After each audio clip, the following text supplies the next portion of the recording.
Halo teman-teman, coba ingat-ingat lagi, kapan terakhir kali kamu melihat orang sukses dan langsung berpikir, ah, dia mah enak, dari keluarga kaya, atau dia mah hoki aja, jalannya mulus. Seringkali kita melihat puncak gunung es tanpa tahu seberapa keras perjalanan. Kita cuma melihat mobil mewahnya, rumah besarnya, atau liburan ke luar negeri. Tapi kita nggak lihat malam-malam tanpa tidur, penolakan yang tak terhitung, atau kegagalan yang hampir membuat mereka menyerah.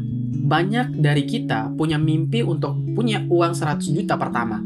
Angka itu bukan cuma sekedar angka, itu adalah gerbang menuju kebebasan, pilihan, dan yang paling penting, kendali atas hidup kita. Pertanyaannya, gimana caranya? Kita sering terjebak dalam jebakan mindset yang membuat kita seolah-olah berlari di tempat. Contohnya gini, gaji datang tanggal 25. Lalu kita sudah merencanakan semua pengeluaran, bayar cicilan, tagihan, beli barang impian yang sudah lama diincar, makan enak di restoran, nongkrong bareng teman-teman. Tiba-tiba uang sudah habis di tanggal 5 bulan berikutnya. Sisanya kita hidup pas-pasan, bahkan gali lubang tutup lubang. Kita percaya mitos bahwa untuk jadi kaya, kita harus punya uang besar dulu. Kalau punya modal 10 juta, aku bisa buka usaha ini itu. Kalau aku gajinya 20 juta, aku pasti sudah bisa investasi. Tapi kenyataannya, banyak orang kaya yang justru memulai dari nol, bahkan dari utang. Kenapa? Karena mereka nggak fokus pada jumlah uang, tapi pada cara memutarnya.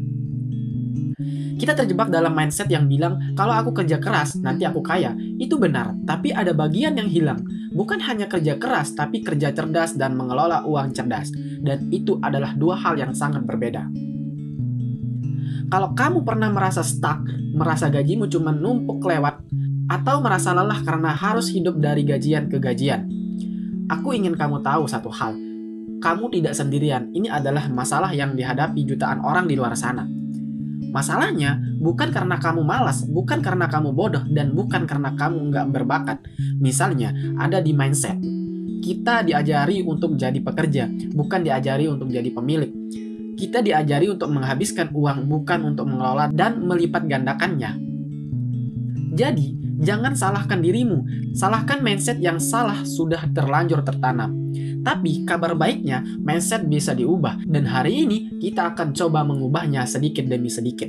Ada sebuah filosofi sederhana yang bisa kita pakai, namanya The Wealthy for Man's Mindset.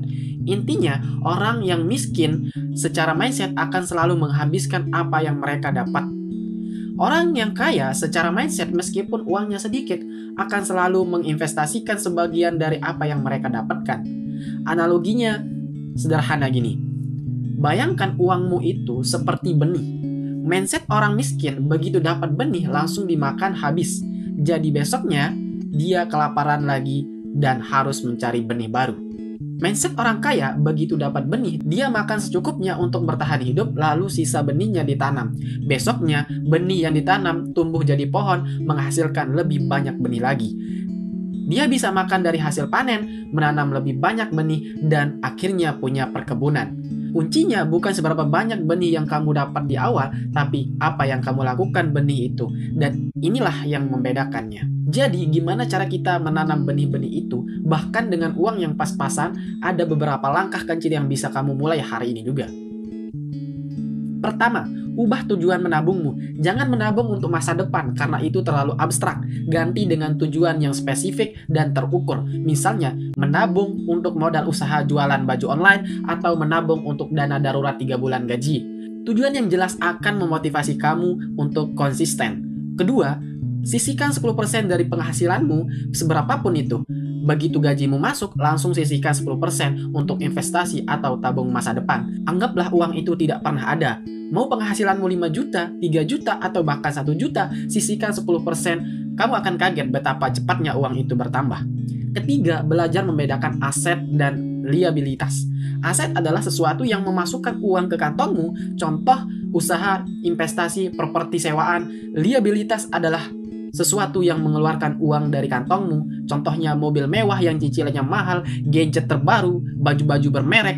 Orang kaya membeli aset, orang miskin membeli liabilitas. Jadi, sebelum membeli sesuatu, tanyakan pada dirimu, apakah ini akan menghasilkan uang atau menghabiskan uangmu. Keempat, jangan takut gagal. kamu nggak akan langsung bisa menghasilkan 100 juta dalam semalam. Mungkin butuh waktu, mungkin kamu akan coba bisnis A dan gagal, atau investasi B dan rugi. Itu wajar. Gagal itu bukan akhir dari segalanya. Gagal itu adalah perjalanan. Orang sukses juga pernah gagal, tapi mereka nggak pernah menyerah. Mereka belajar, bangkit, dan coba lagi. Mencapai 100 juta pertamamu bukan tentang keberuntungan. Ini tentang pilihan, ini tentang disiplin, ini tentang mindset. Kamu punya kendali penuh atas cara kamu memandang uang. Kamu punya kendali penuh atas cara kamu mengelola uang. Mulailah hari ini dengan langkah kecil. Mungkin itu dengan mencatat pengeluaranmu, mungkin itu dengan menyisihkan 100 ribu pertamamu. Karena yang membedakan bukan seberapa besar uang yang kamu punya, tapi seberapa cerdas kamu mengelolanya. Ingat, orang kaya tidak mencari uang, mereka menciptakan sistem yang menghasilkan uang untuk mereka.